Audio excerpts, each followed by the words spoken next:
Sta per concludersi la settimana dell'accoglienza organizzata dall'Istituto Comprensivo Anna Frank di Agrigento, accreditato dall'Agenzia Nazionale Indire al progetto Erasmus Plus per il triennio 24-27, che ha visto la partecipazione delle delegazioni dei 5 paesi europei, partner della scuola agrigentina, docenti e alunni provenienti dall'Ungheria, dalla Francia, dalla Spagna, Romania e Portogallo. Hanno vissuto insieme agli studenti e ai docenti di Agrigento una settimana intensa di esperienze didattiche realizzate all'interno di scenari naturali e storici come il Parco della Valle dei Templi, la Scala dei Turchi, il centro storico della città.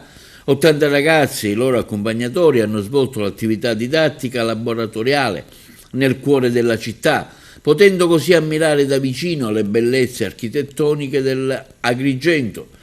Tutte le azioni didattiche sono nate da una progettualità finalizzata alla promozione e alla facilitazione di un apprendimento per l'esplorazione e la scoperta della realtà vissuta.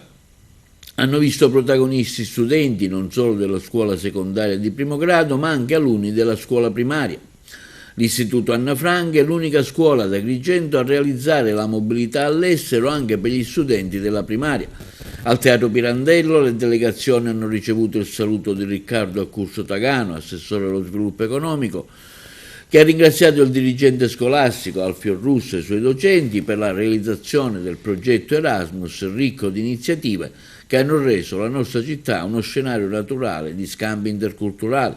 A chiudere la settimana dell'accoglienza al plesso centrale dell'istituto è stata la cerimonia di commiato, a cui seguirà un farewell party in cui ragazzi e insegnanti avranno modo di salutarsi prima di intraprendere il viaggio di ritorno.